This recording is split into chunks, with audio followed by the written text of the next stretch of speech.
hello, I'm the person you're trying to bone. Come speak to me. And then one of the owners of Capital Craft is like, so I got an interesting phone call the other day. Casper de Vries's people want your contact details. I'm like, Askies?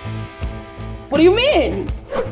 Just because I've learned Afrikaans, I do all of that, does not take away from the fact that I'm a black woman in this country. Everyone can sing, but not everyone can be listened to. Go watch the show. Please come watch the show.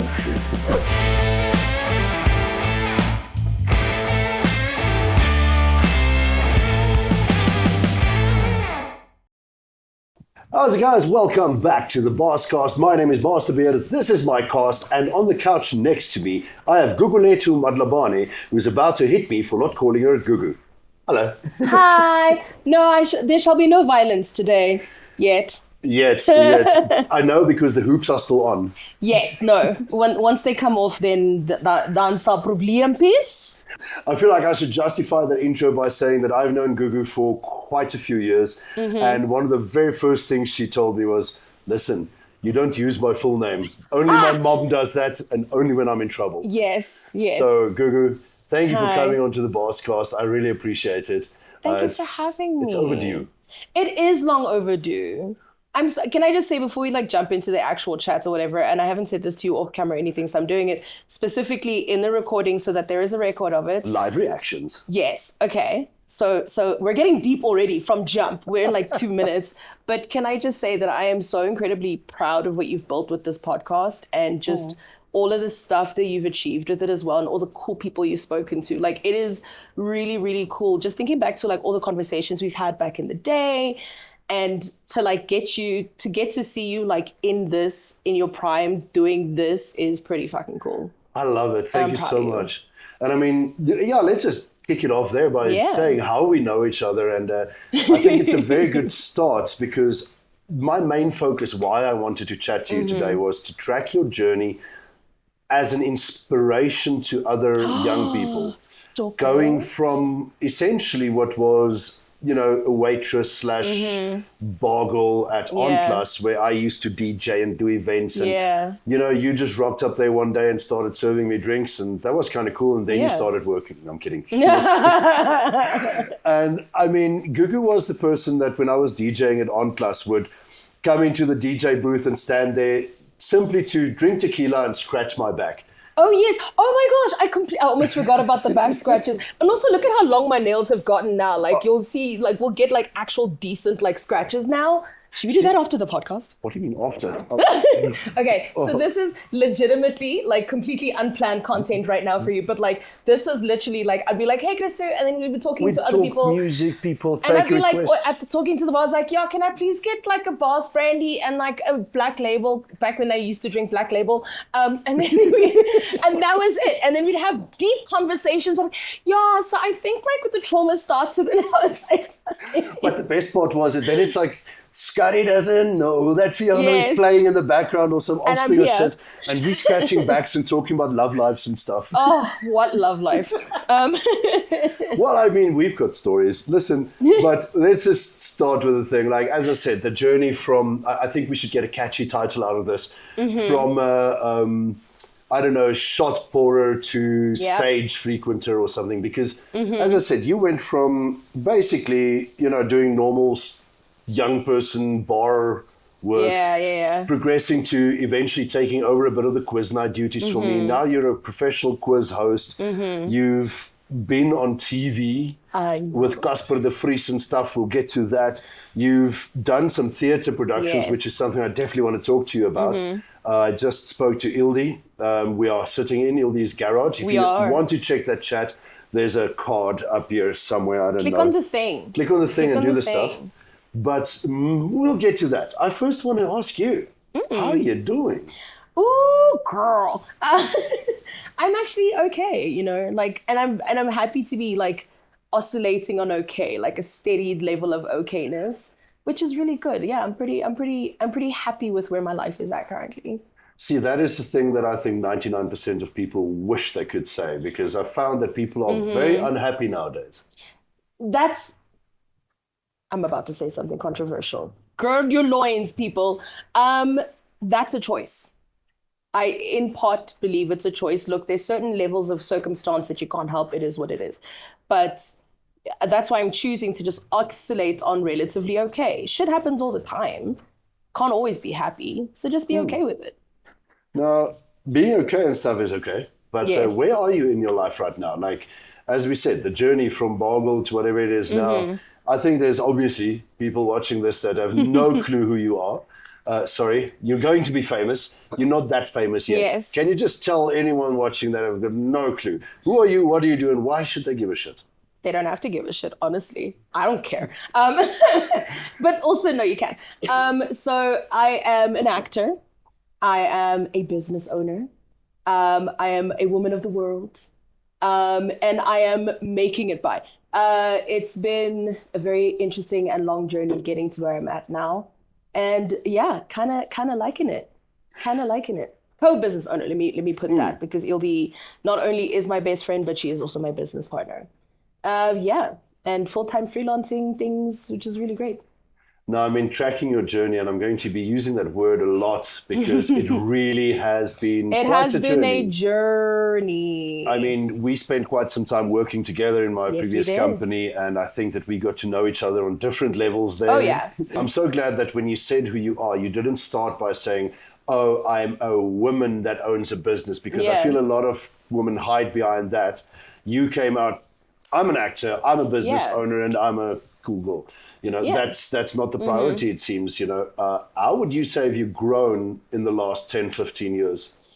That's such a weird question to ask. I'm going to fucking rephrase that, because that's a shitty question. Let me just say, where are you at right now? Talk to me. Okay, so growth over the last decade and a half has been tumultuous at most. I can for sure say that, like, I've at least grown in the chesticle area. I'm joking. You've always been abreast of things, Gugs. I like to keep everyone abreast of my situation at all times. No, so it's like you mentioned, you know, we met when I was just a waiter and a bartender. At the time, I was a psychology student, and that was sort of like a preordained like path that I was put on by my lovely parents, and I just wasn't really feeling like I knew who I was at that point. And you know, the blessing in disguise of working at Antlas, I ended up dropping out of university. You know, started bartending full time. I was on radio at some point. And that's also when I started. We did grind together. We've done so much. We've done a lot together. But that's also around the time that I started doing voiceover work, which also forgot to mention in the intro. I am a voiceover artist too. Yeah, and I think in the last few years, I've just been trying to figure out what it is I wanted out of life. I went back to, you know, that conversation you have with yourself when you're a kid, when people's like, what do you want to be when you grow up? Right? And then it's like, I want to be a ballerina or an astronaut or famous or whatever the hell it was. And I think at some point I made a joke about wanting to be famous, air quotes famous.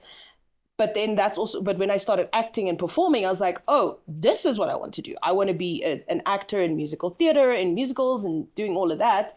And then did all of that growing up and then moved away from it. And now that I'm older and wiser, I'm jumping back into it again. And I'm like, I have arrived. This is who I am. I've always been a performer at my core. I will always be a performer at my core. And it took me doing a multitude of odd jobs to figure that part out. Isn't life amazing once you make peace with the fact that, look, I am fabulous and I'm performing for the rest of my life? Yes. My life took a turn for the best, not even just a better, for a turn for the best. It when really I did. made peace with the fact that I'm a performer at heart. I'm an entertainer. Yeah. And I think I see a lot of the same vibes that I've got with me, I see in you. And I think that's why we we clicked, yeah. No, for sure. You did forget to mention that you're also a prolific vocalist. You sing very nice. Oh, yeah.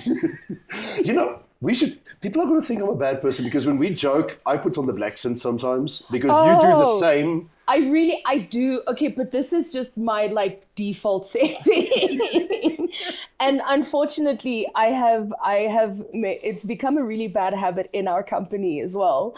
When we'll be having our normal business chats and then we'll sprinkle in our fun chats. And I'm not throwing anyone under the bus here, but like my business partners will be like, like, because I will say one thing and then they'll repeat what I'm saying. So if anything, I am the instigator, the fire starter. I did this to them.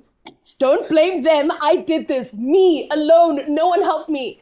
I love it. And I mean, I can just as well jump into that now because I've been wanting to have this conversation with you as well because let's be honest, life has changed for a black person in South Africa quite a bit, even since you entered the scene till now. And I know that years ago, a couple of my friends, even, you know, when we did industrial theatre and there was always like, oh, okay, but if you act too white, then you're a, what was it, a coconut? But then you're a cheese girl. Or I don't know what it is. And I don't get that same vibe anymore. It feels to me like, you know what, people are less full of shit about it.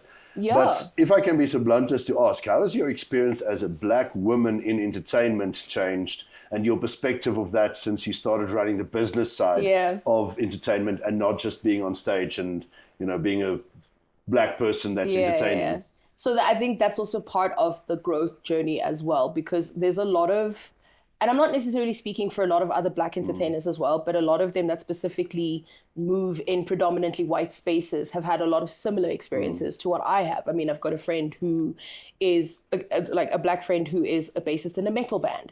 I have a friend who is also an actor who has done Binnelanders and Diepe Water and, you know, things like that. So there are quite a few of us. And it's also really interesting because when you're moving in predominantly white spaces, you don't see very often people who look like you, who share the same values, share the same traits, etc. So it is a very isolating experience being in that space. I think what has really helped me get to where I am is the fact that I've surrounded myself with a community of people who I genuinely trust with my life, people who I can have the uncomfortable conversations with, and, you know, where they feel safe enough to ask me the uncomfortable questions, where I can tell them, look, I'm not in a space to be answering questions for you.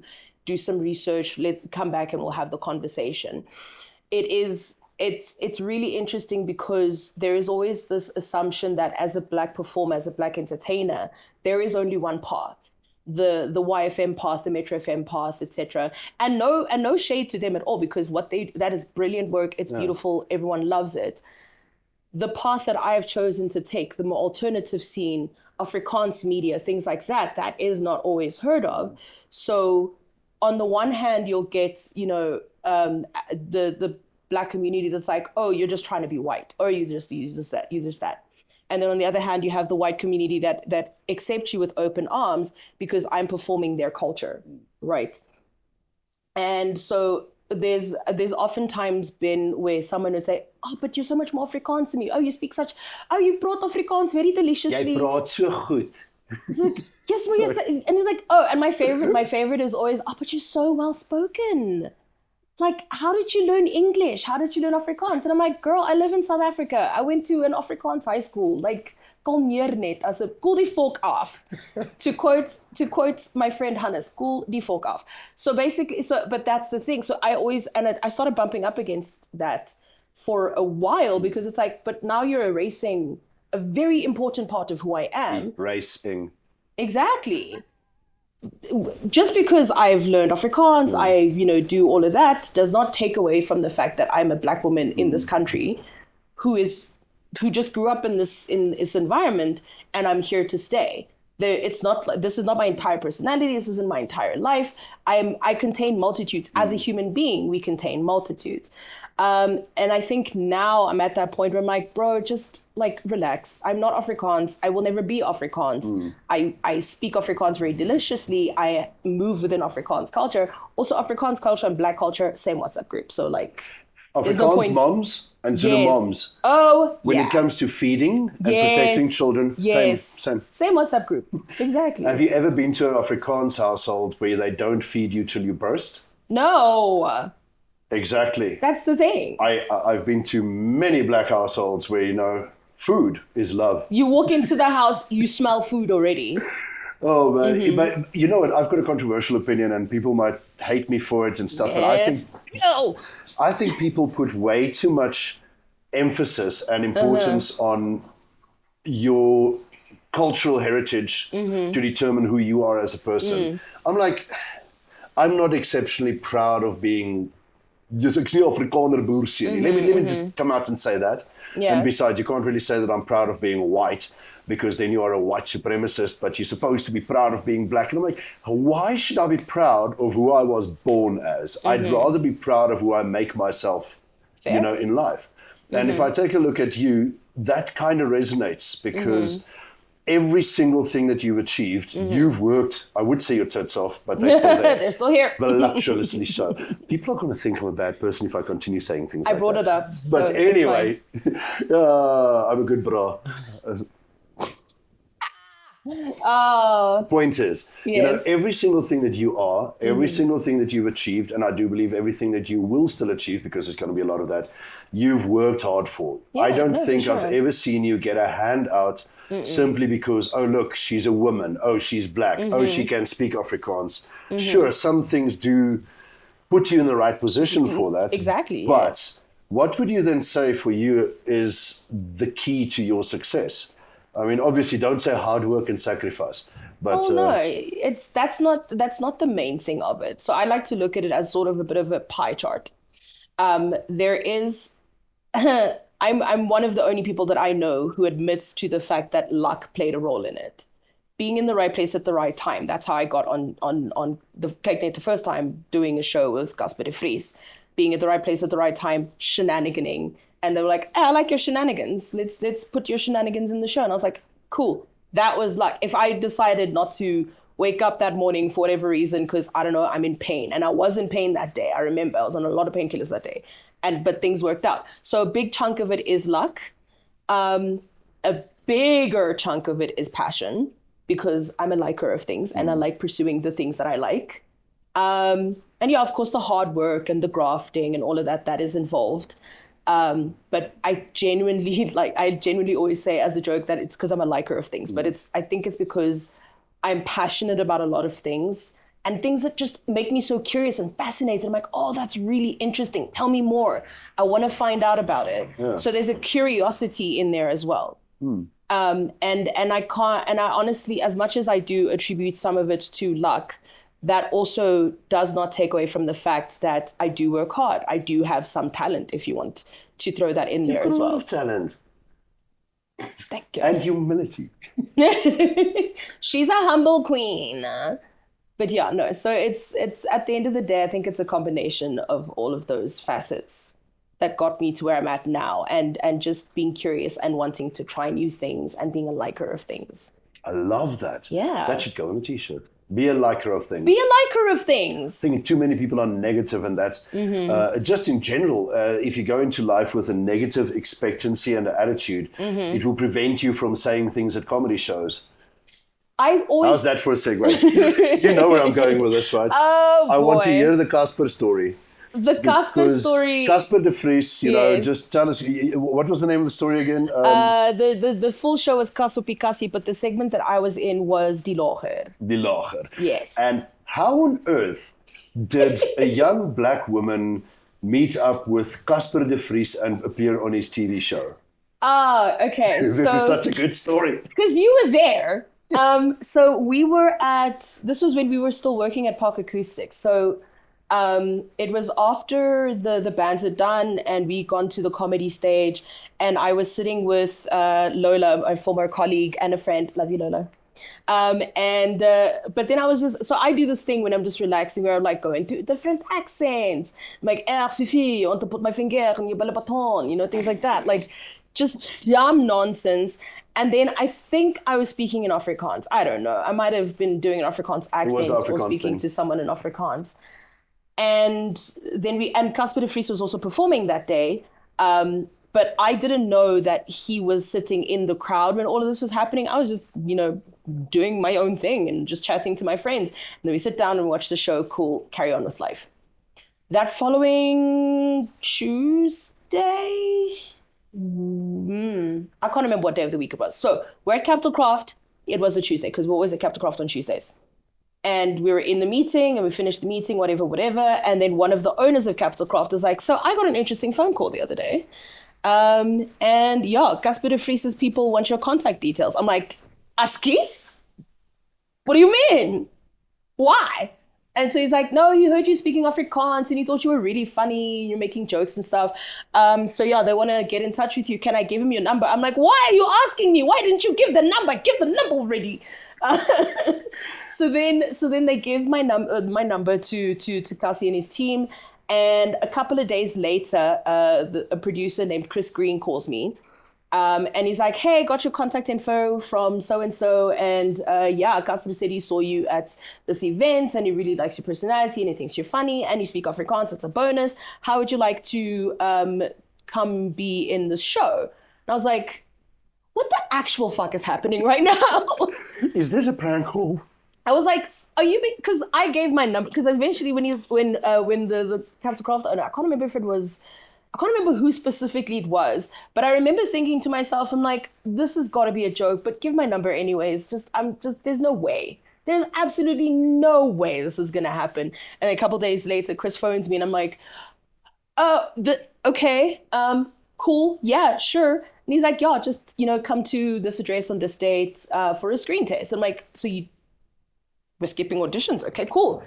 Went down with a friend of mine to the screen test, met some of the other people that were in the show, and then they were like, okay, next week we're doing wardrobe fittings. I'm like, wait, guys, can someone please tell me what the fuck's going on? And then I think when I went to the wardrobe fitting and met one of the other actors that was in the show, then I was like, oh, this is actually happening, cool.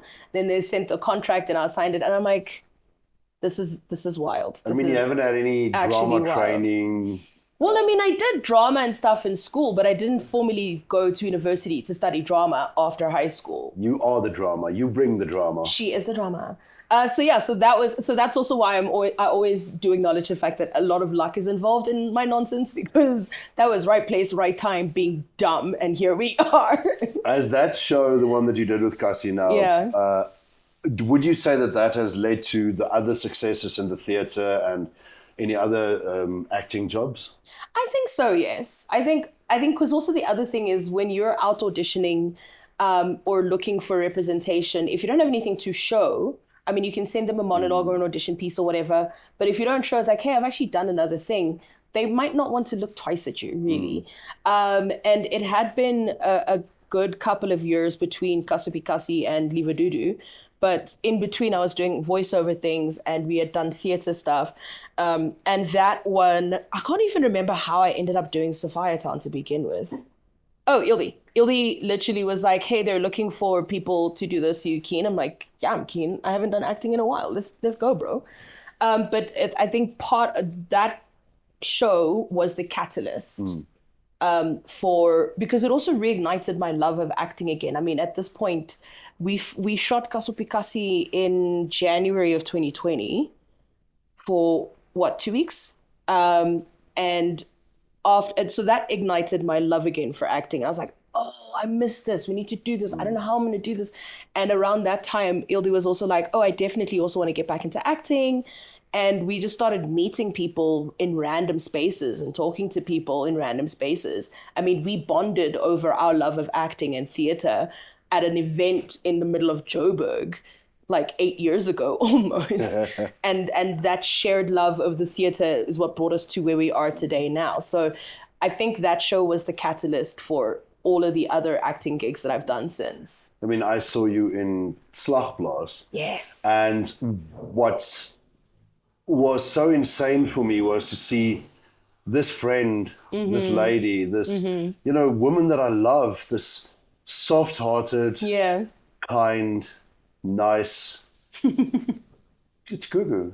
Yeah. And then seeing you in such a heart-wrenching role on stage, it freaking broke me, dude. It was a rough one. I'm still getting goosebumps. Check it. I'm still getting goosebumps out of that shit.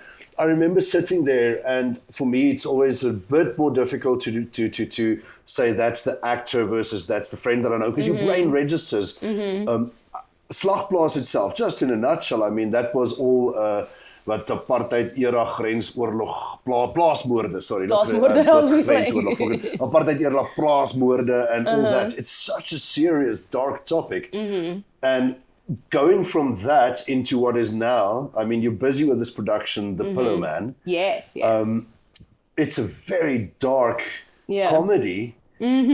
What do you do in the production, and how has your diverse experience from Kasi comedy, through to Stalk Baas prepared you for this? So I love that you mentioned that The Pillowman is a dark comedy, because I think people tend to forget that with such the dark topics that are being dealt with in the story. And so having done effectively an improv comedy with Kasi and Stalk Baas, which is essentially just so much pain and suffering on stage. It's an hour and whatever of just pain. And can I tell you, I'd get headaches every day from all the screaming. But I also like committed to the bit, and I really cared about that production, and I cared about, the cast and everyone who was involved. Sorry, it was so impactful. It really was. And we went through so much just to get that show staged. But now that we're here with Pillowman, I think something that I learned from Kasi's side was the comedic timing and the improvisation, because the text itself is just pure genius. I mean, sure, there's a bit of British humor and whatever that not a lot of people get. But I think also once we've read through it multiple times, and just sort of working with all of the actors and seeing what they bring to it, their interpretations of it. So my job in the production, let's start there. So I am the assistant director of the production. I'm also part of the production house, therefore by default making me a producer. And I'm also stage managing, so I'm doing a lot of the tech stuff and the cues. My job has solely been to keep the vision on track, to make sure that Ildy's brain vision is on stage at the end of the day. So I've been in a supporting role. I have been the bra in this time, and also sharing some of my thoughts and sharing some of my notes, and sort of trying to be a metronome for everyone to keep the pacing going, to keep the comedic timing going, because we need those moments of levity in the show, and they come at you in the times that make no sense. But it also works so beautifully, and it makes it so much more impactful that the jokes come in when they do. And I think, I think also the other thing is, as much as I loved the script for Stalk Baas, I think it needed some levity. So some of the guys in the show, one of the guys who was in Stalk Baas is also in Pillowman, playing one of the detectives. But something that they did in their scenes on that stage, in between the scenes before the action started. I don't know if you remember that Shabine scene where they're dancing and getting drunk. That was completely improvised. They improv that whole thing, and then it became like a staple of the show. Because that was the only really funny bit in the entire show in Stalk Baas. And I think with Martin's writing, there are a lot of jokey moments. There are a lot of little in-between moments. And my job has effectively just been to make sure that we stay on track with everything. And if we miss something, it's we missed this, and then take it back. And I think that the cast as well have really enjoyed the challenge of this as well, because it's so dark and because it's so interesting, and the writing is so good, and the comedic timing of all of it is also just brilliant. I think now that we're getting closer to opening night and everyone's a lot more deeply steeped in the story, now we can really play. Now we can really get just in it. I cannot tell you how excited I am for people to see this show. Basically, it's oh my goodness. Just quickly, while we're on it, tell me, when is it on? The Pillowman is going to be from the 18th of February to the 2nd of March at Theatre on the Square in Sandton. Tickets are currently on sale right now. You can get them with the details wherever you find the details online at Pick and Pay. Click buttons. There's links and stuff. Yes, click on the link about the tickets. It's on Webtickets. You can buy your tickets, or at the box office, or you can call their number to book your tickets there. And we have been just pushing hard. So 18th of Feb to the 2nd of March, tickets are available. It's 150 Rand for students and pensioners, and $170 for general admission. You can buy your tickets whenever, and you can also buy tickets for other people and be like, go to the show. I'm not going, but here, there's sponsor a ticket as well. That's also a really fun thing. There's a lot of information about that on our social media pages as well, so you can go check that out. But yes, so yeah, those are things. Go watch the show. Please come watch the show, please. Possibly. Listen, I asked Ildi the same question, but I want to know from you, in your perspective and your unique journey, you say that luck played a role, but let's say there's someone, a young little girl, she's busy bartending somewhere, and she has dreams and aspirations to do what you do, to be a business-owning thespian, to be on stage, be on camera, but not necessarily as an OnlyFans model. What would you say is the best course of action? How does one get into the acting thing? First of all, have the audacity to try. I think as women, as Black women, as people of color, we're always taught to, be subtle, be subdued, nonsense. And it's very rare that anyone or a girl really is told, just have the audacity to try. Have the unmitigated confidence of a straight white man to do things that people tell you are none of your business. Do it anyway. Because what's the worst that could happen? Like, this is something, you remember Mike, my former roommate, Bauer. Yeah. So one of the things he said, because I was really freaking out about something stupid. And he's like, okay, cool. So what's the worst that could happen? And I'm like, well, this. And he's like, yeah, and what's the worst that could happen? And I'm like, huh. And I think that sort of shifted something in me. So I think, generally go ahead, like have the audacity to try, reach out, even if you don't know. Something that also does help is like, doing some research, going on Facebook, checking out Facebook groups. Facebook groups are surprisingly helpful. And reading up on the things and being curious and just reaching out to people like, hey, I want to break out into this industry. How do I go about it? Asking people that have been working longer in the industry for advice. There are so many forums on social media that you can search and find and speak to people who are starting out at various levels in the industry, for example. Facebook groups are helpful. I don't give Facebook props, but like there are community pages that you can go into and contact people and reach out. But to be able to do that, you've got to have the audacity to try. Just go for it and actually try. If you don't succeed, cool, you don't succeed. Move on, try again. Until you can't try anymore. It is what it is. Have the audacity. Sorry. I think that is going on a t-shirt. Have the audacity. Why I keep harping on about t-shirts and stuff is what we are going to be doing now is called Art Therapy with Baas de Beer. Oh, okay. Now, it's something that I've been workshopping in podcasts. I don't know in what order I'm releasing my things. So maybe I've already done the first one. Maybe this is the first one. I don't know. Okay. But point is, here's my theory. Okay. Do you want to have a happy year? Yes. Do you know what my secret to having a happy year is? Tell me your secrets. I do my best to have 52 happy weeks. Ooh, okay. I try to have a happy week. How? By trying my best to have at least, 7 fulfilling and happy days. Okay. And it came to me as a realization that if I want to have a happy day, I need to have moments that mean something, even micro moments in my life, whether it is making coffee or whatever it is. Yeah. And I was wondering if there is something that we can discuss that you might bring to the party for us to learn from. Something that you can give a practical bit of advice for someone sitting at home now to create a moment of meaning in their mundane life.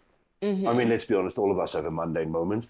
But we don't just do that whilst talking. Okay. I have, wait for it, I have art supplies. Because I kindly went and pulled a Christo and I forgot my paint and canvas at my home. Oh boy. Not to sound like I'm quoting a skit from Rowan Atkinson, but when I left my place, I said, the last thing you should do is forget the canvas and paint. So surely that was the last thing I did. Yeah, I forgot the canvas and paint. But here's paper, pencils, erasers. Ooh. And as we chat about whatever you feel right now, keep in mind what you're going to be drawing for me now doesn't need to have anything to do with what we talk about, but it can.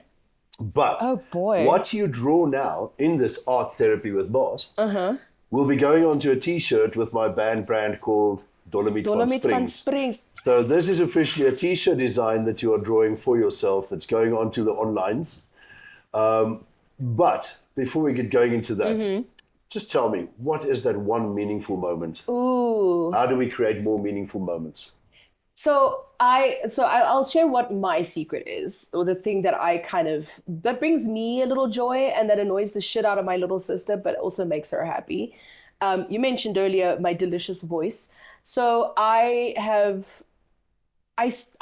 randomly just sing, and it'll be while you're doing something completely mind-numbing and mundane.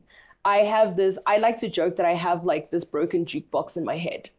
And it's broken because it'll completely repeat the same bit of a song over and over and over and over and over and over and over again. I thought I glitched there for a second. No, it was me. I glitched. And I go through these phases with music where I'll hear something randomly on the radio. And it also happens when I'm like prepping music for my quizzes as well. There's also like really fun stuff that I do with that.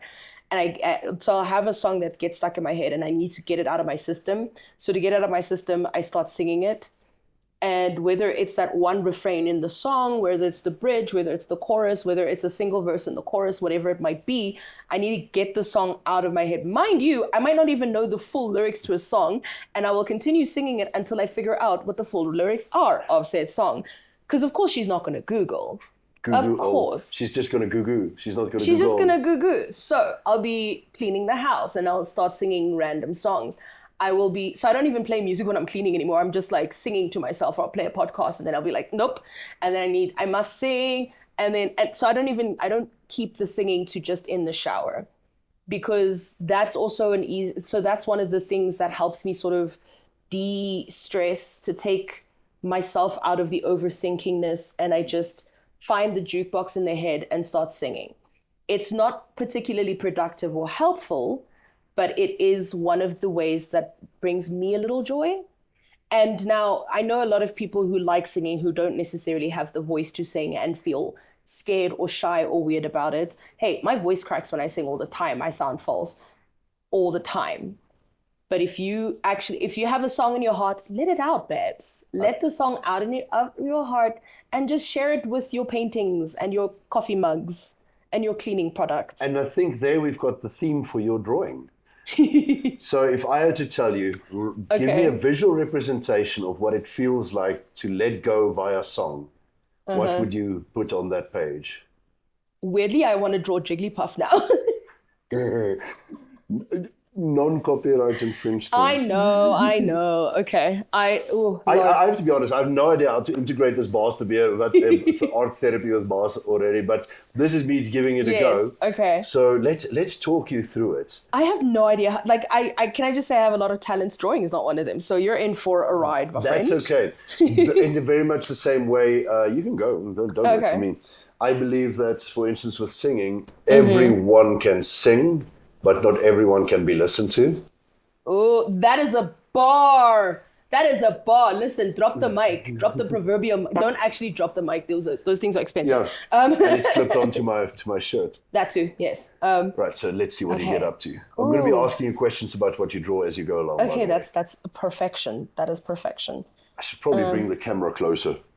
Mayhaps, yes. I'll just do this with a cell phone. Okay. See, I told you, community integration at its best, because I'm figuring this out together with you as we go along.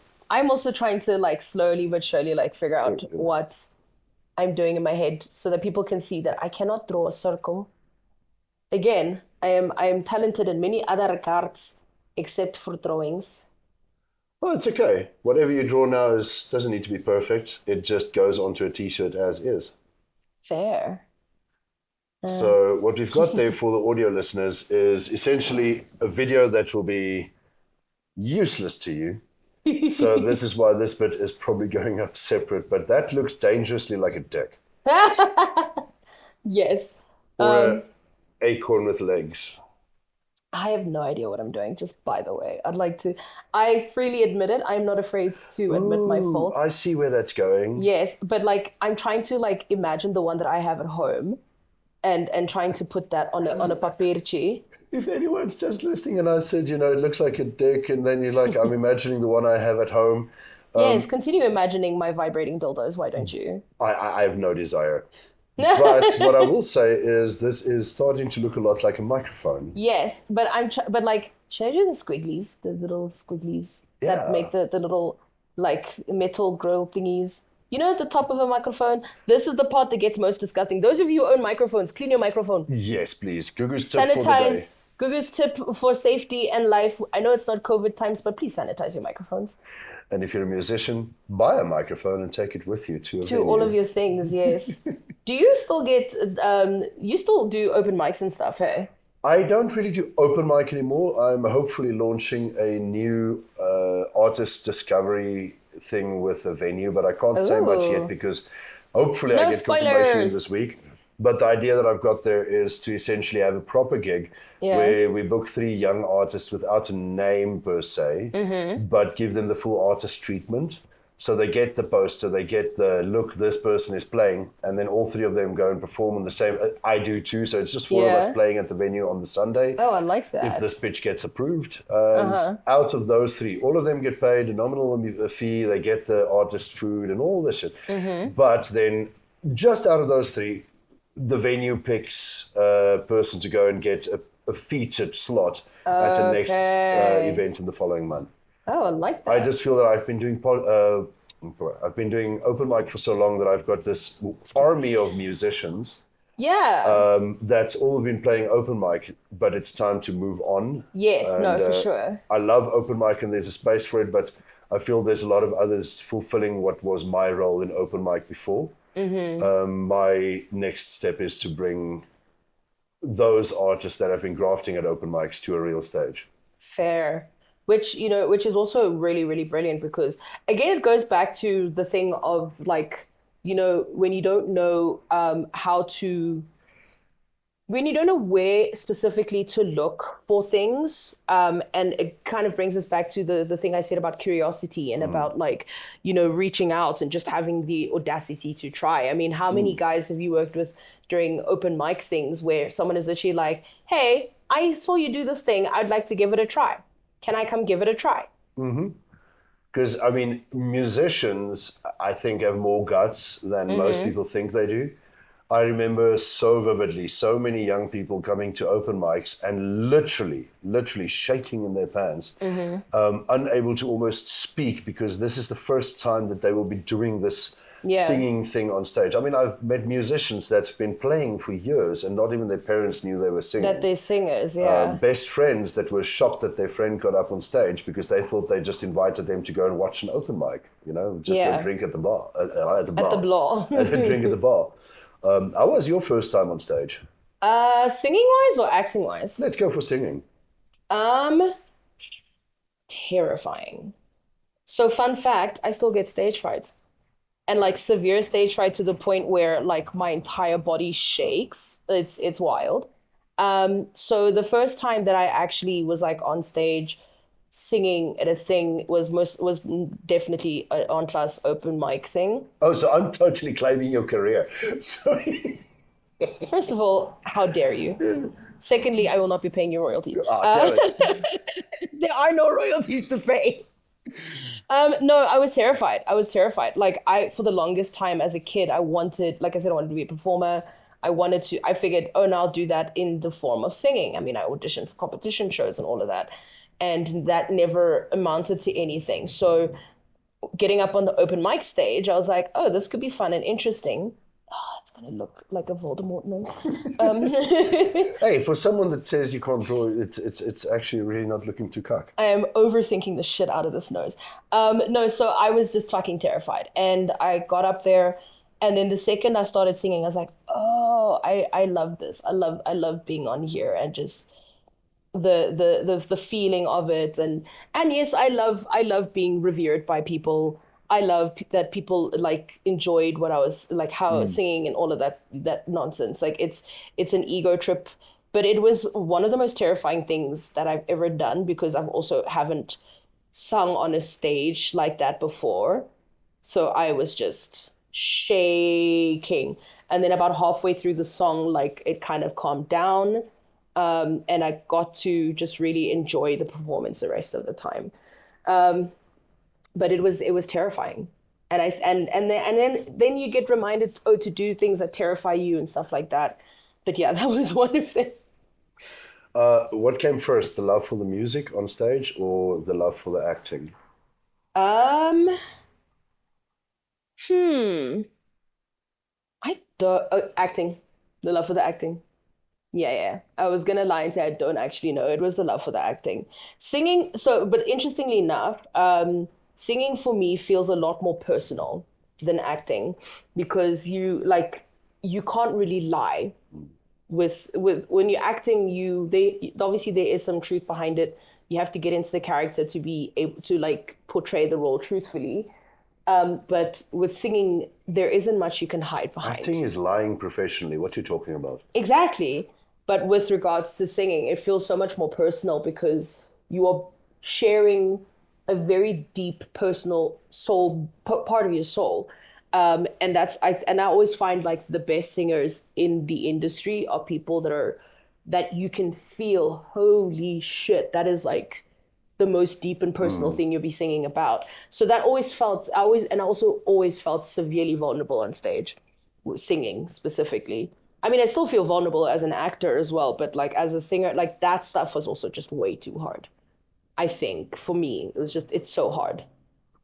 What's the worst review you've gotten? Worst review I've got. I don't. It's so bad. You can do it. It doesn't want to Sneeze come. now on the count of 3. It's not happening. It's impossible to do that if someone tells you to sneeze on command. Oh no, truly. Worst review that I've gotten. I mean, some of the reviews I've gotten have just been like a little bit on the racist side, but some of the I just started going with like, you know what, if you're gonna be a racism, at least be a funny racism. Like, make me remember you. Are you giggling because of that one specific I'm totally incident? telling that story. I'm totally telling that story. I didn't want to. I thought of it earlier, but I have to now. It's part of our law, Christo. It's part of our lore. But okay, so bad reviews, what do you do with them then? So the bad reviews, I kind of just look at it and I'm like, okay.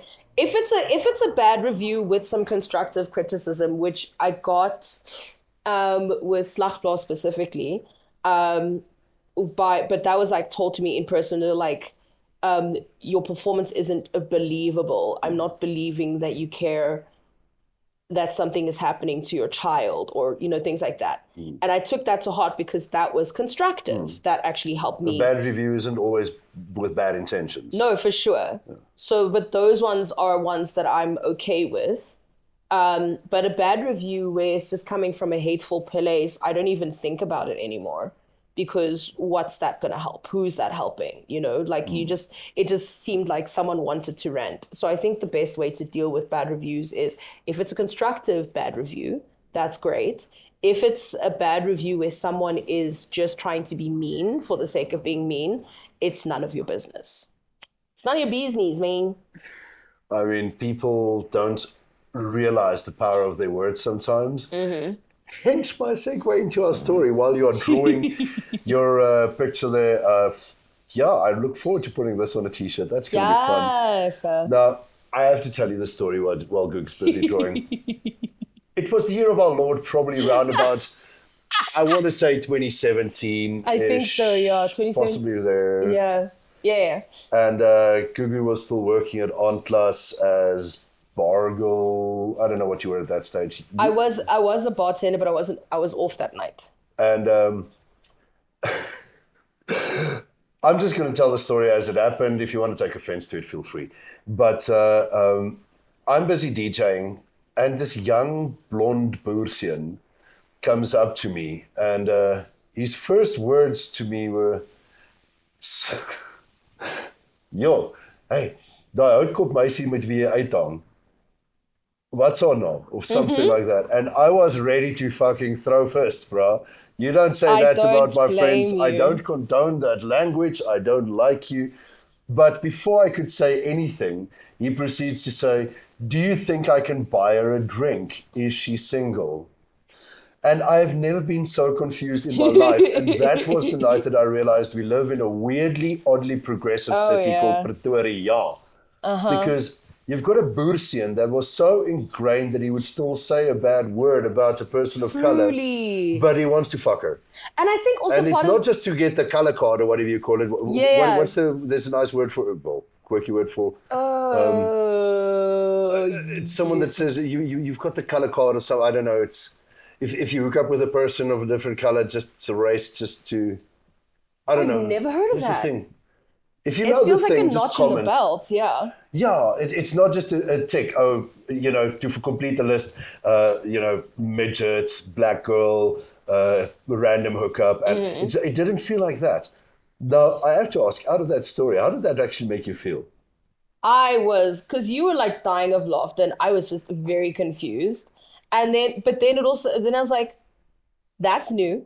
That is hella creative. I have never heard anything like that in my entire life. I mean, I've heard of negging, but then you usually do that to the girl, and it's a terrible thing to do. You don't neg the DJ. Yeah, but my first thing, because at that night I had so many questions, but I was also like, number one, if you're trying to hook up with me, come speak to me. Hello? I am the person you're trying to bone. Come speak to me. Like, it's a weird, it was the strangest. Oh my god, it was so strange. But you did end up getting the drink, didn't you? I don't remember. I don't Probably. know. We got a lot of drinks. a lot of drinks that night, so dubious things happen. I can't help but wonder what happened to the dude. Because obviously I think he was progressively minded. His language and his culture just didn't know it yet. Yeah, for sure. But I think, so I don't remember if I got any of the booze that he offered. I'm coloring my brinkie now. I like it. But because I remember we just carried on talking about it and laughing about it, and then we carried on with our life after that. But yeah, like thinking back to it now, it is funny. Like I can admit that it was funny, and it's also because it's so freaking wild. Yeah, it's not what you expect. I'm going to go out for a night and then get insulted and racially stereotyped, or whatever the word is, by a guy that wants to bone me. Yeah. Because I've had guys say some really wild shit to me because I'm also a fat black woman. So I've had a dude specific, I will not name names, but you know this person. I've had a dude come to me and be like, yes, Googs, when are you going to lose some weight so I can pin you against the wall and fuck you? And I was like, never! Build a stronger wall or go get some muscles to pin on her. The amount of dudes, like, there was a guy who came up to me once, super tall dude, like built like a fucking brick house. This man is huge, he's muscled, and he's like, can I tell you, because I was like, I can't remember what the conversation was, and he was talking about the gym. I'm like, oh, how often do you go to the gym? And he's like, as many times as it takes for me to be able to throw you over my shoulders. I'm like, I was like, so things like that work. I was like, yes. So we're getting into the gross portion of this conversation. This is the part of the podcast that I live for. All the other shit we spoke was cool, but this is the part I live for. No, it was so yeah, I've heard like some really, really fascinating things back in the day from people, and so that one specific comment from that guy, I was just kind of like, yeah, okay, like it's creative and I'll never forget it for as long as I live. But it's the type of thing you tell your children's children. Yeah. I'm putting some color here because in my brain I'm imagining like, when you splash like powder paint. Well, I mean, I was about to say you need to Googleify it a bit more. Yes. Just add more purple. More purple!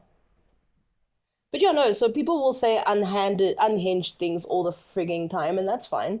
I will never forget it. But in a moment like that, like I don't think I actually cared because it was just so wild and so funny. And so we move on. I mean, also, it's not an excuse for things, but I think once you got to the character of the bar and the time that it was in, I think we were working in a very interesting time in a very interesting bar, because Ontlas always had the slightly more progressively minded people there. Yeah. And also, I believe it was in a time of Pretoria's cultural almost maturing process. Like I felt like we had a lot of people, if you want to equate it to normal, childhood years, teenage years, I think we worked a lot in Onplus during the time when the average South African or Afrikaner and so was maturing a bit. For sure, yeah. It was a whole generation that was not necessarily born in apartheid and shit, but their parents were. And it was interesting times. It still is. It really is. And I mean, because listen, working in that bar has been where I heard some of the wildest things said to me. One of the other wildest things, someone told me once that I was an experiment. Ooh. It was also a white man that I had shenanigans with. And afterwards he was like, yeah, no, I come from a small town in the middle of nowhere, and like there was, I was raised in like apartheid era racisms, and I just, come to Pretoria, big city, meet someone like you, super cool, and I just wanted to like make sure that I wasn't racist. Wow. I mean, those of you who know the story know exactly what I'm talking about. I think I do too. I think, But I mean, here's the thing for me, that equates to a weird story. Here's a side of tangent. You know what I hate? And I feel this is the same, it's on the same flip side of a coin as actual racism. Yes. You know those people that would go and say, oh, I'm totally going to Mama Lordy to, show that I'm not racist, so I'll cater at the black bar. And I think that is racist. Just to say that I will go You're doing something just to prove a point. If I go to a place because of people's skin color, isn't that the same thing as not going because of the skin color? Exactly. And I draw the line for myself at, I don't necessarily hang out at Bamalori bars, not for any other reason than me not liking the music. In the same way that I probably don't really hang out in certain areas of the far east of Benoni. Yeah, because again, I don't really do the silky and stuff. It's different cultures. No, for sure. So I don't know if you are going to do something to prove a point, like to prove to yourself that you can do it, to prove, oh, I can, like, I'm good at this thing or whatever the fuck it might be, that's fine. But if you're trying to prove that you're not a bigot, that you're not to this, that you're not to that, you're losing the point. If you have to prove it. If you have to prove it, you've already proven. Because if you have to prove that you're not something, then you kind of lost already. Exactly. But I don't know. I'm open to experiments. Look, here's my thing. I've never ever hooked up with a black chick, right? Closest I got was making out with one, like, sadly, briefly before untimely departure. Oh, I know you. Yes. And I mean, no. I never got to the point of actually telling her that I quite liked her. Yeah. And it's a weird space for me. I mean, I'm a little bit older. I found stability in a loving relationship, but there's still a part of me that was just like, maybe, what would have it, if the saying, once you go black, you don't go back. I never got to do that. I mean, it's also, because again, it's like, it's such a weird, like, thing, because my whole thing has always just been like, if you are a good, decent person, be a good, decent person. I think at the end of the day, it all boils down to whether or not we vibe as people, race be damned, culture, religion, any of that be damned. Like it's such a, I think also as people, we tend to harp on the wrong things. And what's the wrong thing and what's the right thing then? What should we harp on? Well, you're trying to build a relationship with someone. So the point that the thing you should be harping on, the thing you should be focusing on is this person fundamentally in line with who I am as a person fundamentally? Can we have a conversation? Does this person care about their life, about their goals, about what they want to achieve? Does this person care about my life, my goals, about what I want to achieve? In none of those things has race, religion come up. In none of those, because that's not the most important part. If we're talking specifically about race, that's not the most important part. Because I could be dating someone in my race and we don't get along. And that doesn't mean, oh, I'm not going to date someone in like whatever race. It's because we don't fundamentally get along. I think if you define what matters to you, like for instance, music matters a lot. Yes. I can't vibe with someone if we can't listen to the same music. It's right. I've got friends that, they really couldn't give less of a toss what their significant other listens to, because music is not that important to them. Right. For me, it is one of the core elements of my existence.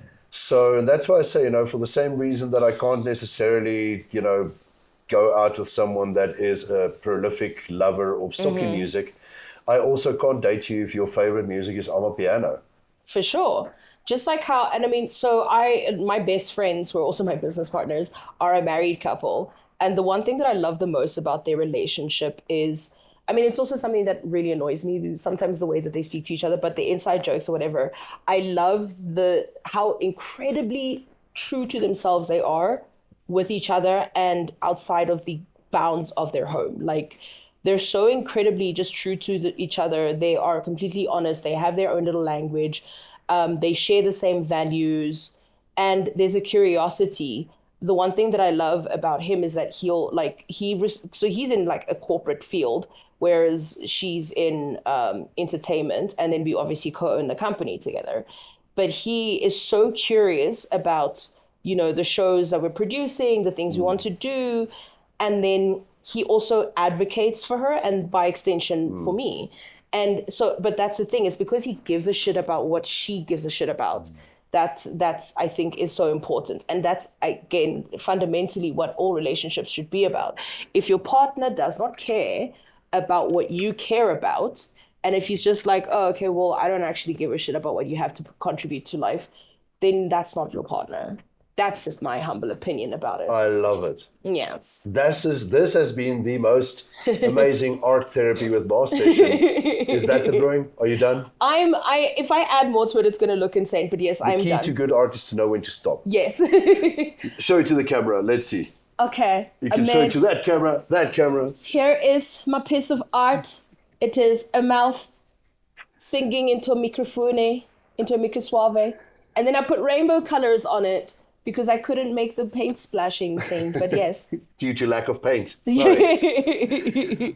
But yeah, no, I think that looks all right. That's a very specific microphone. That is. I think the brand should endorse you. Sponsor the show. And I mean, that perfectly encapsulates, for me, the idea that you said, sing your way through depression and then through life, basically. So singing is a very, very integral part of my life. But it's also for me. And I think that's also part of the reason why I never pursued singing either, because singing is so personal to me. I mean, there's a praise and worship angle to it. There's a this, there's a that, but it's what gets me through some really tough shit. I mean, there was the super rough stuff that I went through. Like, for a few months, I didn't sing at all. I couldn't bring myself to sing. So that's why now that's the thing that gives me joy again. It's like, hello, singing, my old friend. But there you have it. I think this is a very good point to end our chat with. Gugu Madlabane. Googs. Or what was your name in the Casper show again? Annemarie White. Annemarie White. Thank you so much for joining me. It's always a delight chatting to you. Me. To have a camera on is a bonus. Yes. I really thoroughly enjoy you as a human being, and I really enjoyed our chat. Oh, I'm so glad that you did. Hey, also now you can sell that for when I'm like super famous. Oh, you can yes. sell my signature. That goes to eBay immediately. Listen, thank you so much for watching the Baascast. Any parting words from you, G? I am super, super happy that you had me on the show today. And I'm going to do like one last shameless plug. Come and watch my show, The Pillowman, at Theatre on the Square from the 18th of February until the 2nd of March. Tickets in the links below. It's going to be fun. It's going to be funny. Don't bring people under the age of 16, but it's fine. Bring your grandma. She'll have a grand old time. Bring your racist cousin. Ooh, boy. And you know that uncle that doesn't like talking about uncomfortable things? Bring him too. Yes, bring all the people that need to have a heart attack. I'm joking. And on that lovely note, thank you so much for watching and or listening to this episode of the Baascast. Yes. If you are intrigued enough by what I do to think that more people should see it and do it, and you wish to sponsor an episode, please get in touch. It is doable, and I can do nice promo reads for you. So, get in touch. I'll wait.